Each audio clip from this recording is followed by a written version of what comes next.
If you go on Sherwin-Williams or Benjamin Moor's website, they'll tell you the colour trends, the colour of the year, which they start working on 6 months prior. Okay. So I always find that one funny. It's the colour of the year, but there's actually just a few people that pick this out months in advance.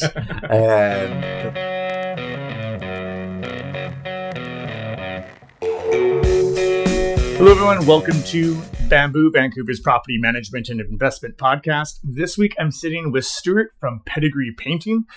We're going to go over the ins and outs of painting and pretty much how to do it and how to pick it and all that stuff. We're going to pick your brain, man. Love it. But before we get into that, like, when did you start painting? Like, why painting? Well, it's not a sexy answer. I left school and I had got accepted to university, but the way it worked was you get 3 choices. I get my bottom choice. It was criminal justice. Okay. And I was like, I don't want to go do that. And I was still staying at home. Mum said, well, if you don't go do it, university starts in 2 weeks. You better go get a job within those 2 weeks or you're going to uni. Yeah.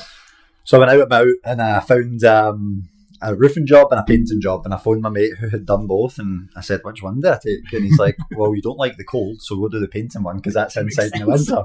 Right. And that is literally, I thought, well, that would be it. The thing about Scotland though is to get a painting job you have to be an apprentice, so you have to get approved for an apprenticeship program to then send you to school for 4 years.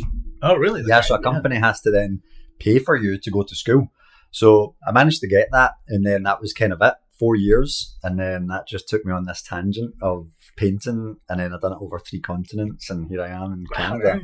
Yeah, because over here you can just kind of pick up. I'm going to do painting now, and here's my brush and bucket. Right? Exactly, bucket and brush, right? Chucking a truck, and that's what actually probably has kept me passionate about it. Yeah, since I got here, because it can be a tedious industry when you're actually doing it, but once you get out of the day to day and you're running a business and you realise how underserved people are, that's what really drives me. And just how underappreciated painters can be. Yeah. Right? I remember when in Australia, sitting on a bus after work, and I had my painter's pants on. Yeah. People wouldn't sit next to me because I was in the business district. And I tried it, and I changed into jeans after finishing work, and people would sit next to me. I guess maybe they were worried about getting paint on them? Yeah, I don't know. Maybe I didn't have deodorant on that day or something. I don't know. But I just realised as an industry as a whole, we had to professionalise. Yeah. So that's what's kept me in it. Nice. Yeah. Actually, it's a good segue, so thanks, man.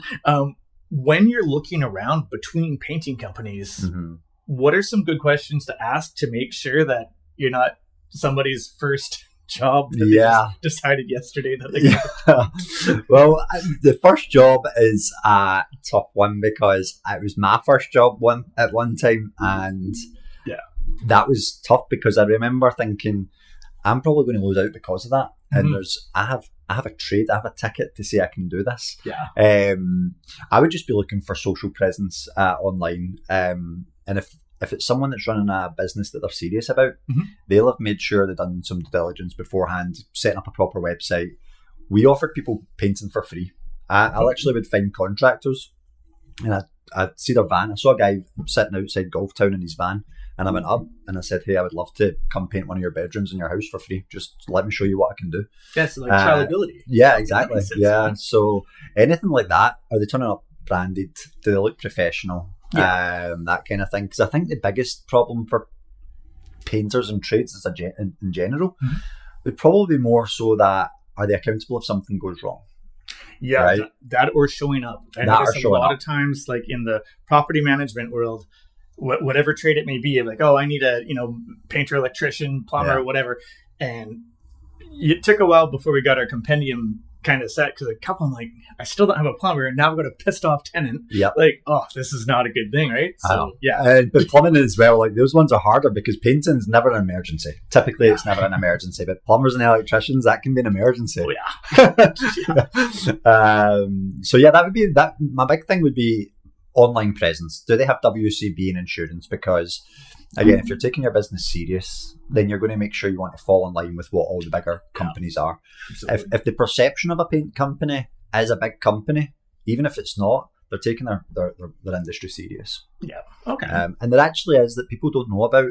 There's the Master Painters Institute which is like the old school way of a governing body. Mhm. But there's now there's a PCA as well, which is becoming a lot more at the forefront of the industry. It's a Painting Contractors Association. Okay. It's been around for 125 years. It's a non-for-profit. And companies that are in there, you have to pay. I think it's $400 a year. So again, taking their business serious, right? Yeah, exactly. Not just like showing up for the cash and grab type of thing. Right? Exactly. I got you. And asking questions. And when you go do an estimate, I mean, if you're not just looking for price, you're going to be listening to key things that are important to you through the bad experiences that I'm almost sure everyone will have had at some point. So there's some things I would think about. Yeah, for sure. So what are some of the common things to ensure the maintenance of your painted property, like exterior or interior for that matter? Because obviously, you know, once it's painted, you want to make sure that it lasts. Exactly. And that is it. Like we'll talk about the exterior because that's more so the maintenance component. There is no point in painting any exterior surface if there's areas of water ingress. Okay. Right. So when a paint job is complete, it's not complete until you can't see any gaps or cracks in your surfaces, because people think that you see peeling and flaking paint. That happens from the outside. It actually happens from the inside. Oh, okay. So moisture gets in behind the crevice of the wood or the fascia board, and because typically when houses are built, the back of that wood surface isn't painted. Yeah. It's porous, so the moisture gets in, and then wood acts like a sponge. Okay. And then when it heats up, the moisture wants to evaporate into the oxygen, and it pushes through the paint from the inside. Oh, so that's what causes the bubble, the bubbling and the flaking. So that's the number one thing. If your home is obviously application's important, right? Making sure it looks nice and neat and tidy. Yeah. If the home's sealed properly, it's going to go a lot longer than if it's not sealed at all. Okay. Now, do you guys help seal that as well, or is that somebody else? That's us. So that should be a painter's responsibility. Okay. You come, you wash the property, you make sure any loose paint's off, you sand down any points of paint that look like they're about to fail. So basically, the way if you run your hand over it and there's no edges coming up, then no moisture can get in behind, and then when you paint it, it seals it. Okay. But before we do any painting, the number one thing that we have to do is caulking and filling. Okay, so it's like mostly prep then. It's mostly, honestly, my lecturers told me this in school, 70% prep. Really? Yeah, 70% prep, 30% paint. And if you do a good job on the prep, the paint's a lot quicker. Yeah. And you should be, a lot of people miss this, you should be prepping in between each coat. A fresh coat of paint will always highlight what deficiencies that you couldn't see when the paint wasn't on there. Okay. So once you put the fresh coat of paint on, you want to go back through and do a tour again, make sure that you're caulking any gaps that you missed the first time, sanding any of those edges because the moisture might pull the edges up. On the exterior. Yeah. So absolutely, we always look for caulking with Dynaflex caulk, which means that it's an elastomeric, so it expands and subtracts. Because you know how in Vancouver market we have the warm summers, cold winters, so there's a lot of that movement. So that's what I'd always look for. But if it's a new build, I'd always be cautious because you're going to see splitting, cracking, all that stuff because of the settling and the moving. All right. And then when the interior, it's super easy. Make sure that they're washable paint. Use a washable paint. Try not to use bleach.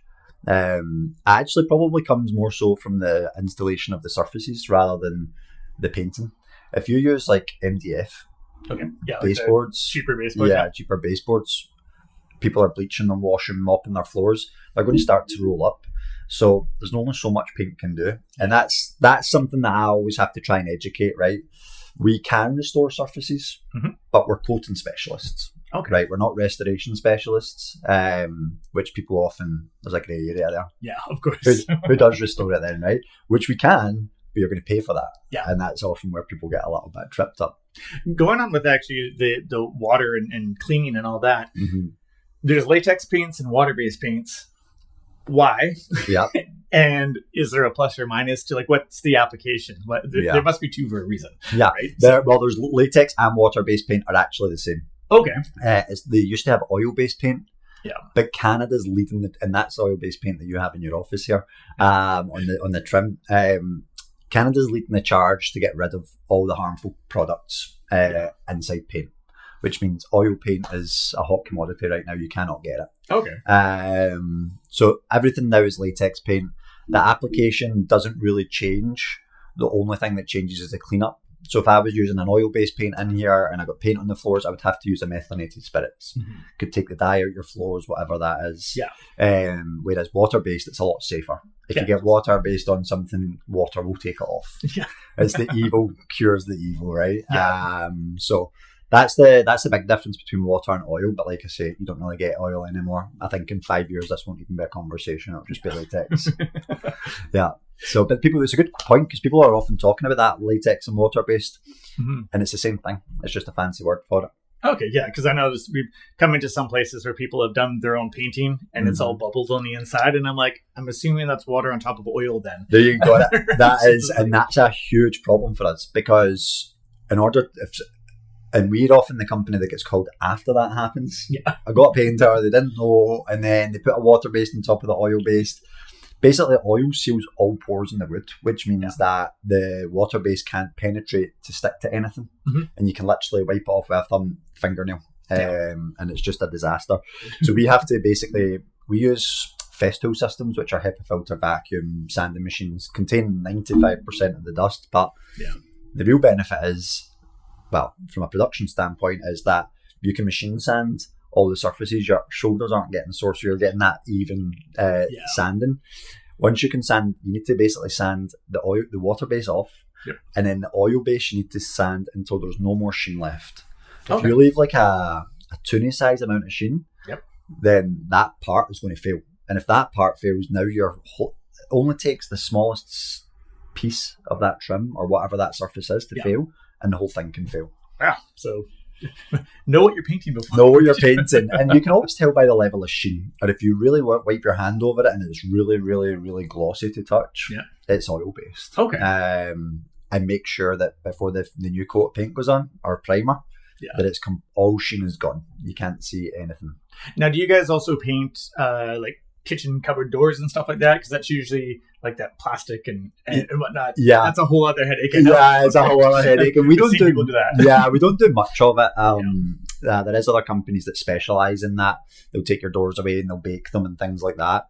Some really good companies too that do that, and we kind of leave that to them. But for customers that are returning, because they understand they're returning for us probably because of the service that we've provided, we'll always take care of them in their kitchen cabinets. What we use on those products is we use a Benjamin Moore product called Fresh Start. Fresh Start essentially will go on top of anything.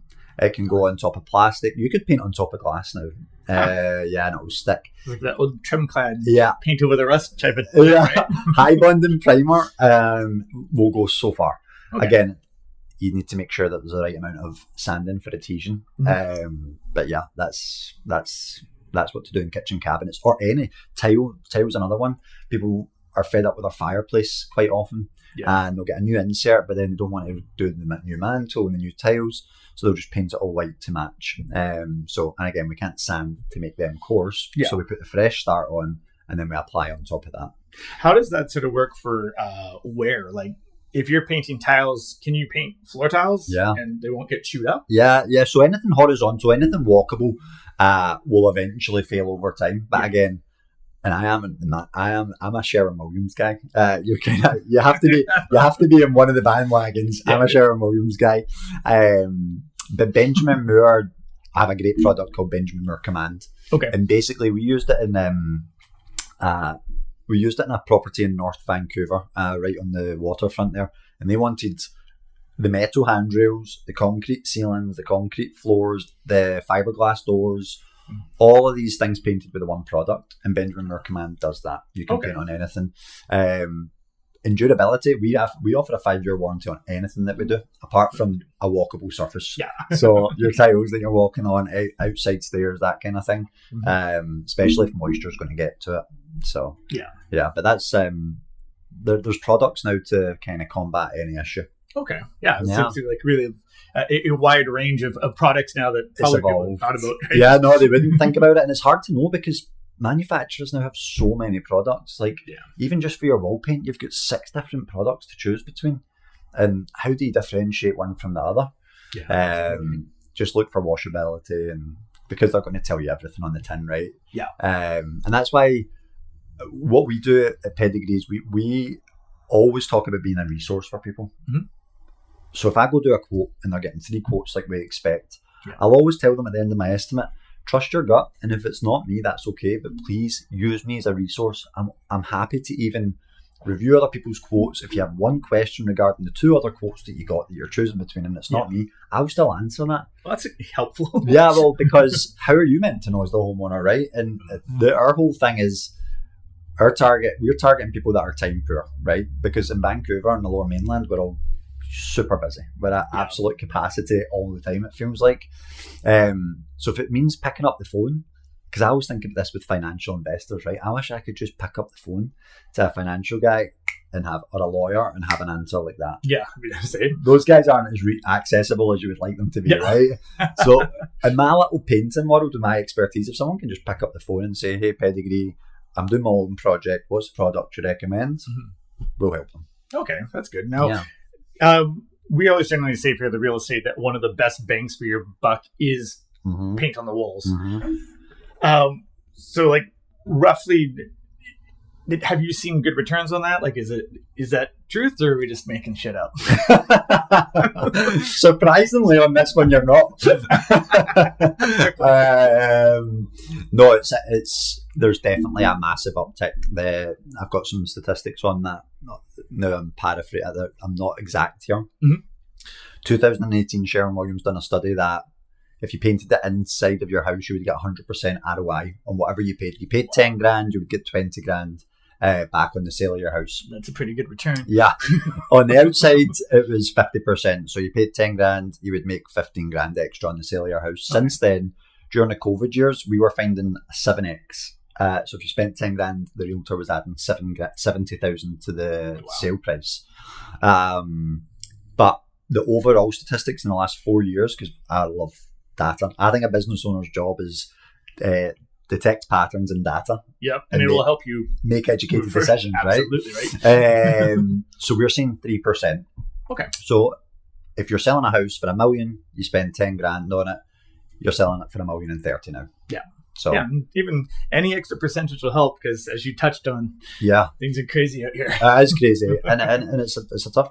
Well, you know better than me. It's a tough market, right? It's either things are selling too high, inspections aren't happening, or there's an influx of too many properties, and so you're always fighting some sort of uphill battle.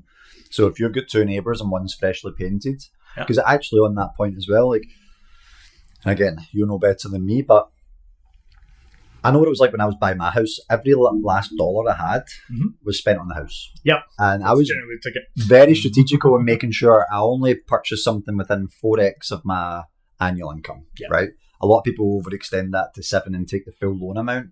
They have nothing left. Yeah. So you need to maybe, if you're selling a property or if you're painting a property, whatever it is, you need to make sure that that property is move-in ready.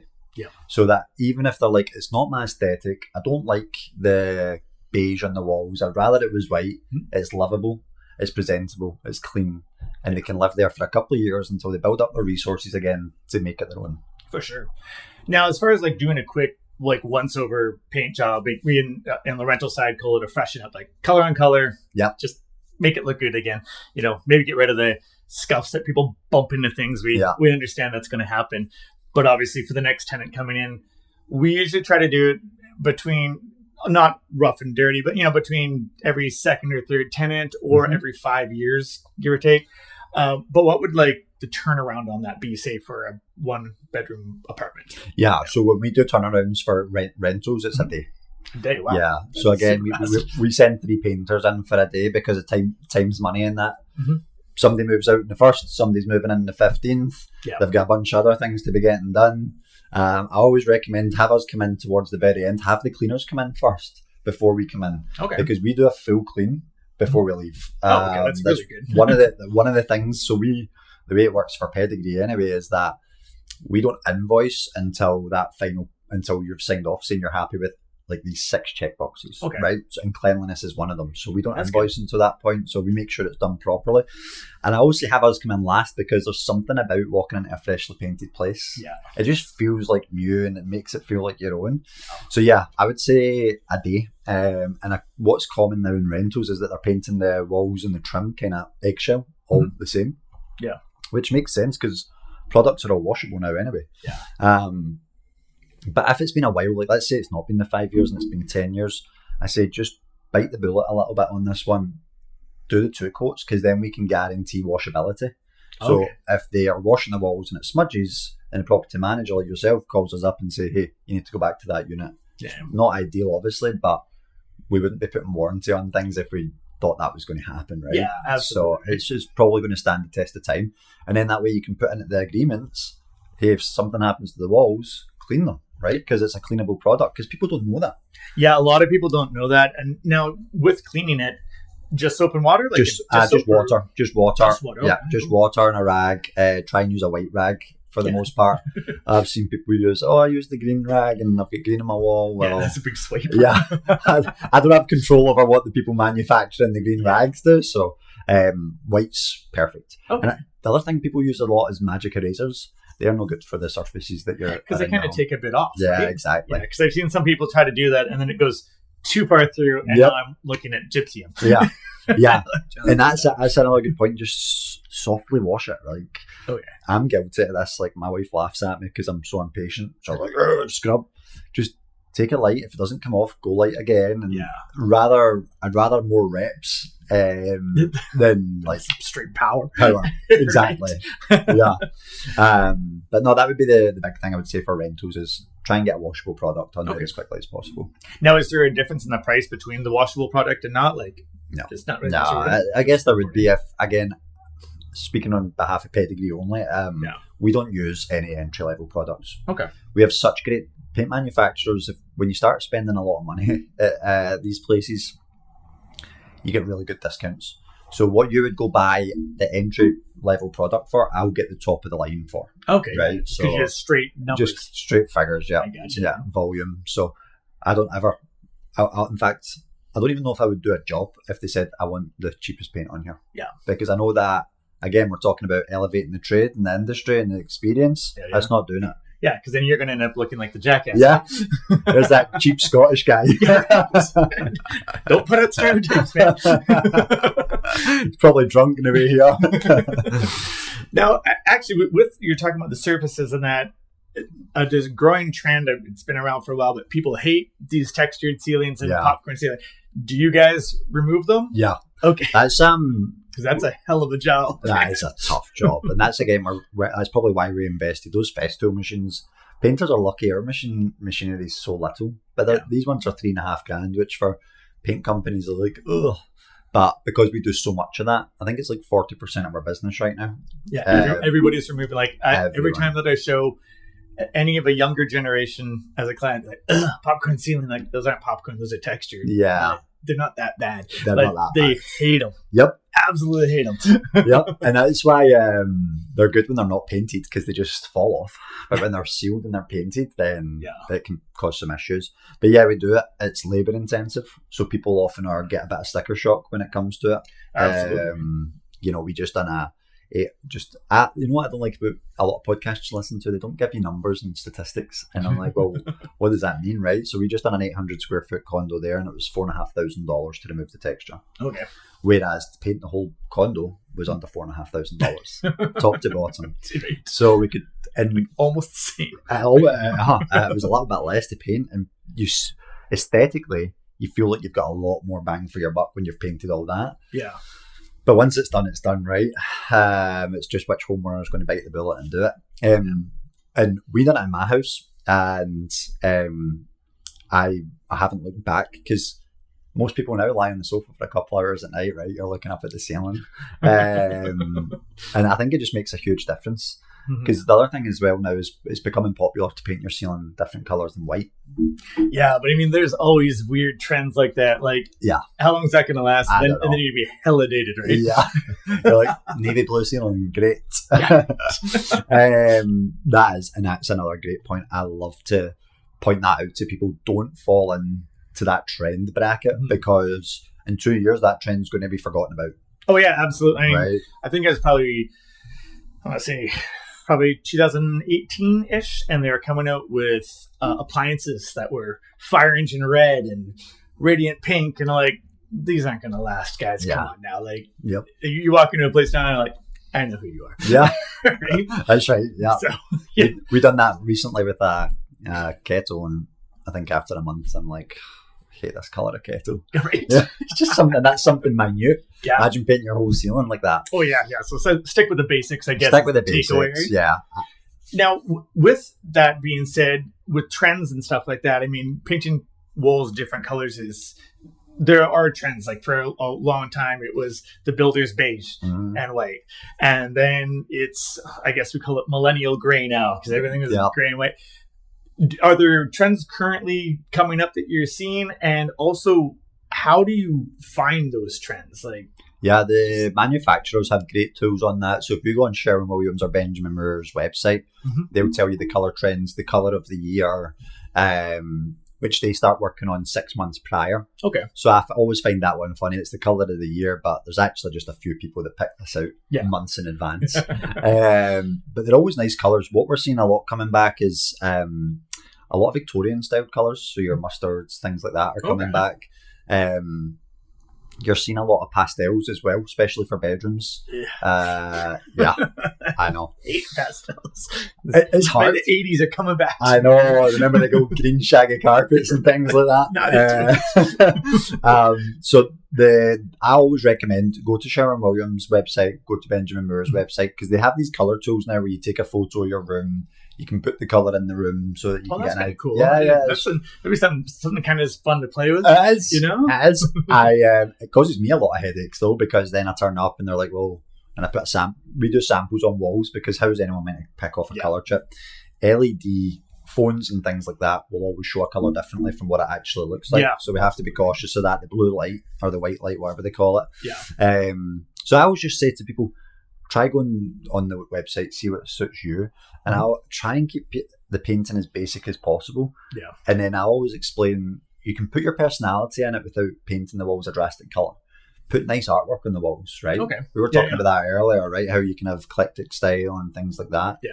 Cushions and different things. So that's a lot cheaper to fix and change than painting all your walls. Yeah, fair enough. So neutral is better. Okay. Yeah. Now for the DIY people, because we do have a lot of like landlords that follow our show, what would be some like simple pitfalls for them to avoid if they're going to try to do it themselves? Like, what should they make sure to focus on, or just some major pitfalls where you sometimes, I'm sure, coming at a job and be like, this guy. Yeah. The biggest thing that gets painters especially is overfilling holes. We're talking about washing earlier, how you're going for power. It's like, I'm just going to fill this once and then I'll give it a light sand and then I'll paint over it and then it'll be done. What happens is when you do that is you end up with bulges on the wall and the paint then seals it. This paint seals the filler that you've applied to the wall, the mud that you've applied to the wall, and now it's almost impossible for us to get off. Yeah. So build your layers of filler up. So if you've got a bracket that's come out the wall and it's a larger hole, or you've got a nail hole, fill it and wipe it completely smooth. There should be no excess filler on apart from the actual hole itself. Okay. The surrounding areas shouldn't be filled. Shouldn't have a overlap or a build up or anything like that. Okay. Now that means, again, we spoke about earlier, doing 2 passes. You're going to have to come back to it and redo it. So it's not the most time effective thing. But over the long term, if you don't want to have to get your walls skim coated in 10 years because you're doing this over and over again, that would be one thing. Okay. I always tell people as well, use the Dynapatch for your filling. People try and use all these crazy fillers. Yeah. Use Dynapatch. It's just super easy. It's easy to sand. Okay. And when you're sanding, like I always tell people, hold your sandpaper here and use the palm of your hand as like a guide to say, okay, it's smooth or it's not. So I sand with my fingers with the sandpaper here, and then I use this part as a guide to see is it smooh. I gotcha. Yeah, because you'll feel that. I got you. For sure, So that is probably the biggest thing when you're doing anything. If you see a lot of things with drywall now is the corner tapes start to peel, and people try and fill over them. If you're not fixing the root of the problem, it's going to keep coming back. So just take a little bit extra time again. Make sure you secure it. And then apart from that, when you're doing the painting, and I'm sure this is a common painting question, so I'm sure I might be jumping the gun here. Yeah. But when it comes to painting, you're always going to have people that use these cheap brushes, $2 brushes from Home Depot, right? Yeah. I see those foam ones. Actually, I was going to ask you about this. That like I see foam rollers and fuzzy rollers and all these different ones. I'm gathering don't use the don't use the cheap ones. I always recommend $15 and up for a paintbrush. Okay.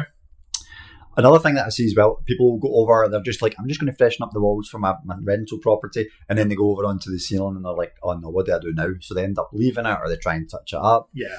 A little trade trick is you take a 5-in-1, like a cornered scraper where it has a sharp edge on it, and you actually run that along the ceiling line, and that creates a very small channel. So if any paint goes in there, it sits in there and it doesn't go up onto the ceiling. Okay. That's how you can ensure nice. It's like run it across the top there. Right, run it all the way across the top. That ensures straight lines. Yeah, because I've definitely been rolling a wall and hit the ceiling. God. Yeah. And using the right roller, we used Sherwin-Williams Emerald, which means that we were using I'll not go too technical. We were using these certain rollers, and we weren't having the best coverage. And it turns out that Sherwin-Williams Emerald is really only compatible with a Purdue Marathon roller. Okay. And when we changed to the Purdue Marathon roller, everything changed. So they build products to go with other products. So asking the paint manufacturer when you're in there, what's the right roller to use with this paint? Okay. It make a big difference, yeah. Yeah, it's almost the equivalent, I guess, of like putting the right bolt pattern on your car. Exactly. Yeah, there's still 5, but there's different lengths, and make sure your car wheel doesn't fly off. Yeah, that's a good way to put it. Yeah. So you're saying anywhere from a $15 roller up, because that's one of the questions I was going to ask. That what is the difference between a $5 roller and a $50? Because you stop by Home Depot and there's an entire section of rollers, and aren't they all round? I don't understand you. The rollers, we try and get lint-free rollers as much as possible. Okay. So because the lint rollers, which are normally going to be your cheaper rollers, the lint comes out of the roller onto the surface that you're painting, and then you're constantly trying to pick these little tiny lint pieces. Oh, it's so frustrating. Which is actually another good DIY tip. Before you use any roller, you take a roll of masking tape, and you roll it all the way around the masking tape, and then you whip it off, and that takes any loose fibres out of the roller. Okay. And then one step on top of that is then you take it under a tap, and you soak it, and then you rinse it out. Two parts to that is it's removing the loose fibres, and the second part is that your roller holds paint better when it's a little bit wet. Okay. Eventually it'll get wet as soon as you dip it in the paint, but that gives you a nice head start. But yeah, I would say that's the biggest thing when it comes to the rollers, is making sure you try and get a lint-free one, and doing the prep before you even apply any paint to it. So doing the masking tape stuff.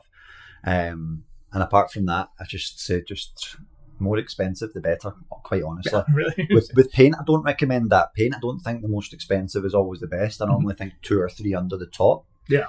We often use the top because it's an uphill battle trying to explain to people that you're not why you didn't do that. Yeah, I guess. So we just cut our losses there and use the top. But when it comes to rollers and brushes, I'd say that the higher the better. Our average brush will cost us $25. Okay. And you can get a pack of roller sleeves. I need to be careful here because of the eco stuff. We don't really reuse rollers all that much. Yeah, because I was actually going to ask you about is there tricks for storing them? Should you store them? If you're going to use the same color, you wrap a plastic bag around it, make sure no oxygen can get to it, and then not only will that save you that whole process of cleaning your roller out again, it means the next day you're just ready to go, and it's already held the paint. The reason we don't reuse them though is because if I'm painting pink one day and then blue the next day, you're getting a bit of a mix. You can get a bit of a mix, and to properly wash a roller out, you're looking at 25 minutes to properly just clean one roller sleeve. Yeah. And that's how, because we recycle everything, right? We try and be very, very conscious for that. We clean our paint buckets out, recycle them that way. And I've always tried to battle what's more eco-friendly, throwing the roller out and getting a new roller every time. Every time we change projects, not every time we change, not every day. Yeah. Or using all the water that it takes, 25 minits of a running tap just to try and clean it. Yeah. Which it does eventually end up in the ocean. Exactly. Yeah. And we done this a lot in Australia when I lived there, and in Scotland. It's not as common here because people are very proud of their gardens, which I understand. But we actually used to soak in the middle of the garden, get it really, really wet. And then we would wash the roller out and the brush out in the middle of the garden so that it just went down into the compost. Again, we're a lot more fortunate in Canada because they're getting rid of all the harmful products in it. So But yeah, I'm in a grey area right now when it comes to this stuff. Don't get yourself cancelled, man. Now, we did touch briefly on costs, and obviously you can't speak for every other one, but like a ballpark figure, since obviously you've had to put in bids and things, and I'm sure you've seen other people's bids. What would be a reasonable price range for painting, would you suggest? Yeah. Just so like I know that sometimes I see some of the quotes that have come in from landlords and I'm like, I'm in the wrong business. I should be painting because that's a lot of money for putting color on a wall. Yeah. Right. Remember, 70% prep, 30% paint. It's a tough one. It's because there's so many variables. Painting is a lot easier though than texture repair or removal. To give you a ballpark. And I'm in a unique position because I work with 5 other paint companies, one in Kamloops, Chicago, Hawaii, Atlanta, Georgia. So I'm New York, upstate New York.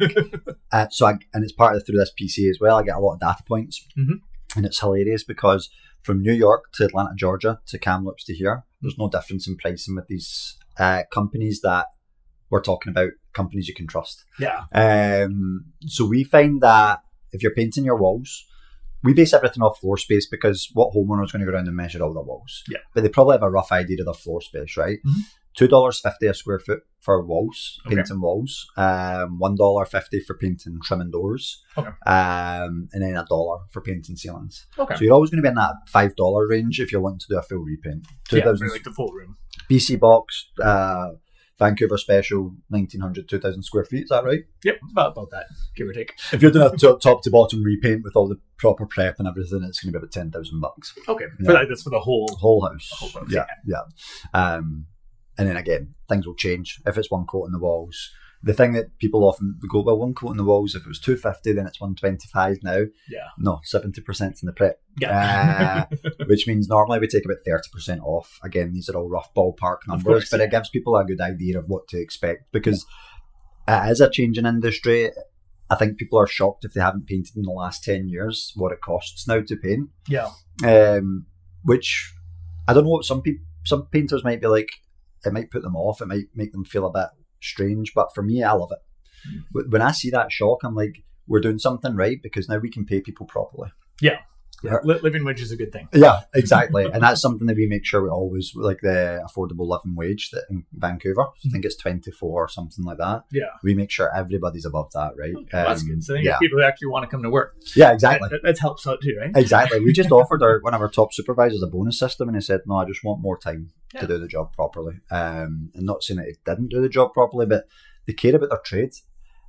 Your painting project is the ego component of a renovation or anything, right? Because your family come in, they see a bad shoddy paint job, they're like, what have you just paid for? Yeah, absolutely. Plumbing can get hidden, electrical can get hidden. Yeah. We have to fix drywallers' deficiencies a lot of the time and things like that.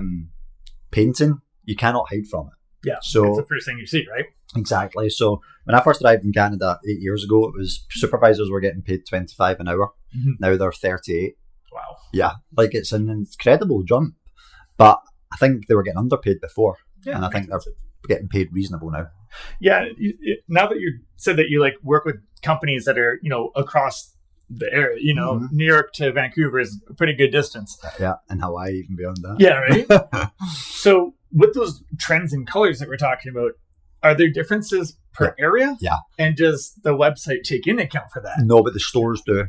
Okay. So if you're in the prairies, your exterior color palettes are going to be entirely different from down here in the Lower Mainland. Yeah. So if you go into the store, you're not going to have to sift through which ones for me. They're going to be specific to your area.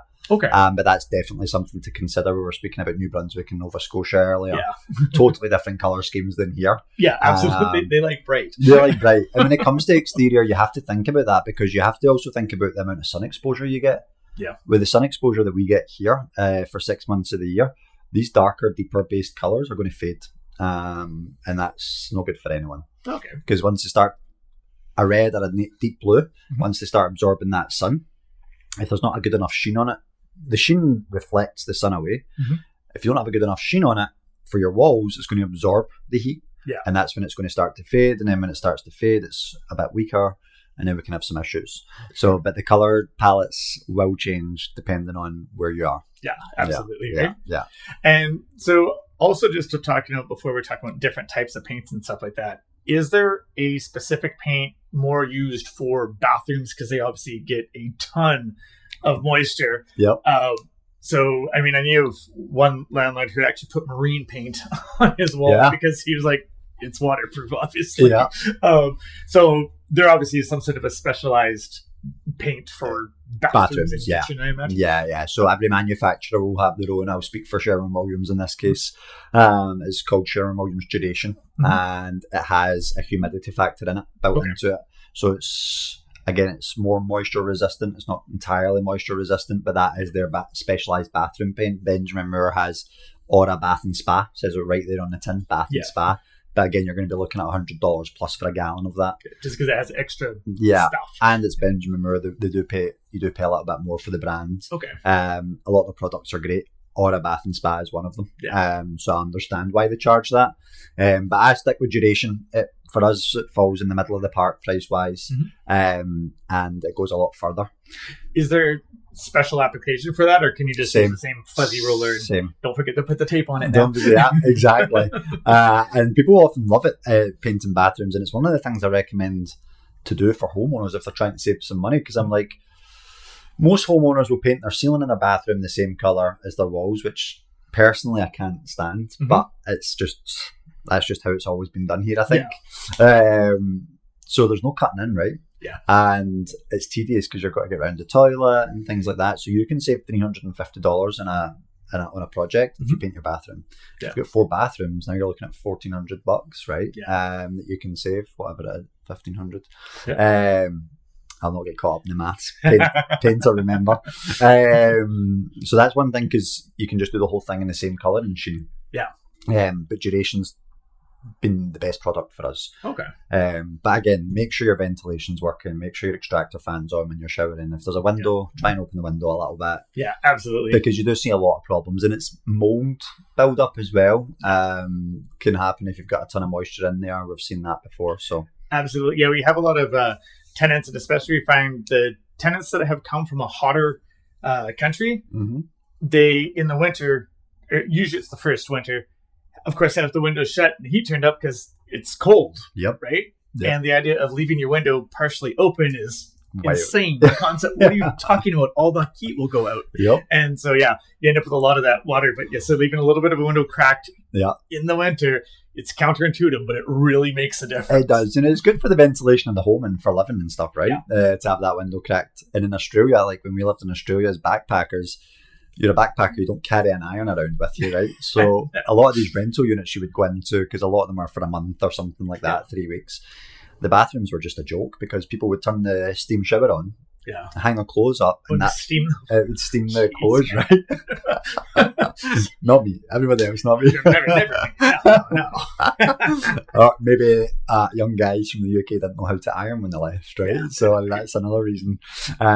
So no, the bathroom paint is something that often is overlooked. Yeah, which is funny because bathrooms and kitchens are what sells homes. Yeah, and kitchens, exactly. Massively. So it shouldn't be overlooked, but a lot of people do overlook it. And kitchens is another great one because of the amount of steam going up, moisture onto the ceiling. And that's a tough one because so much properties now are open plan. You can't really be putting a high sheen on your ceiling and across your whole living room and kitchen. Yeah, of course, right? But you're going to be doing a lot of cooking, so it could impact your ceiling. So a lot of people don't even turn on the hood fan. No. And it's just right there. Just can't hear the TV. Right. So the ceiling one is something that I've still we never have problems with it, but it's still something that I would like to find some form of solution to. Because kitchen ceilings can fail pretty quickly. They can crack and things like that if things aren't done right. But again, it's in the prep. Yeah, it's all in the prep. Yep. It seems to be the running... There's a running theme here. Yep. So I guess when interviewing a company, between trying to decide, maybe asking about prep, I imagine would be one of the big ones. Yep.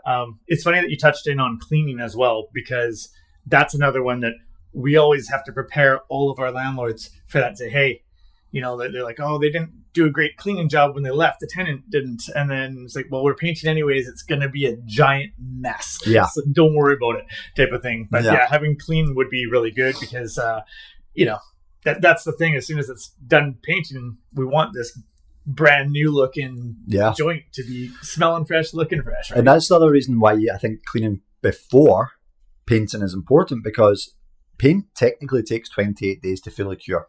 So you get cleaners in there mopping floors after we've just painted baseboards. Something goes wrong. It's like, well, whose fault is it now? Is it the painters? Is it the cleaners? Right? And the landlord's stuck in between this tough spot. Yeah. And the other thing, which is, I have to admit it, is when you go into a property and it's really dirty, the painters are not going to give it the same respect as they would give it a clean home. Oh, of course not. Because they're like, well, they don't know who lived here before and they don't know who's moving in, right? Yeah. They just think, I'm in a property, I have to paint it, and this is the standard that they've got, and subconsciously they start to give it the same standard. Yep, that's exactly the same thing with any cleaning, really. That's why you look at the transit. They always, if there's any graffiti on there, they get rid of it, because if they don't care, you don't care. Yeah, exactly. It mentally just sits in your mind there. Yeah. Which is actually funny. We just had a psychologist, he's a counselor, but we were talking about mental part of the rentals, just the last show. So, nice. I haven't seen that one. Yeah, it was quite interesting. I'm going to watch it because I love the psychology behind anything like that. Yeah, is this like life lessons? Yeah, life lessons. Because that's what I think about a lot when it comes to selling, because I don't like selling, right? Because at the end of the day, I'm a paint company. I have a service that you need. I want to provide that to you, but you have to make sure you're doing some form of selling. Otherwise, you're spinning your wheels and wasting your time. Yeah. Right? It has to come from a genuine place. Mm-hmm. But I also like to understand, because not only the selling component is what is the customer's needs like, and I love that, the mental capacity, and that's what we talk about a lot. Is like, our responsibility is to make sure that your experience is top of mind at all times. Right? We talk a lot about principle over profit and things like that, because painting can be stressful, right? You've not had someone in your home in 10 years, and all of a sudden you've got 3 random strangers in your house, and you don't know what's going on. You don't know what the process should look like. All critiquing your style. Yeah, exactly. So we do a lot of stuff like end of day reports, PDF photos. Our end of day, every day we're finished, you would get a full PDF. Be like, maybe 12, 15 photos, a full blurb about everything that's happened to show you the process and how it's been going as well. Yeah. Because it's a big mental undertaking, letting someone into their most safe space, right? Yeah, absolutely, man. Yeah. Wicked. Well, thank you very much for coming on to the show and answering all the questions. If we'll have all your information in the description below, but someone's trying to find you to get a hold of Pedigree to come by and help freshen their place up, what's the best way to get a hold of you guys? Yeah, the best way is by going on our website, pedigreepainting.com. There's a contact us page right on there, and that gives an email straight to the office, and we'll get in contact with you. Cool. If there's a particular time you want called at, put that down so we can call you at that time. That would be it. Awesome. Well, thank you very much for coming on the show. Pleasure. Thank you very much. If you've been listening for this long, much appreciated. This has been Bamboo, Vancouver's Property Management and Investment Podcast.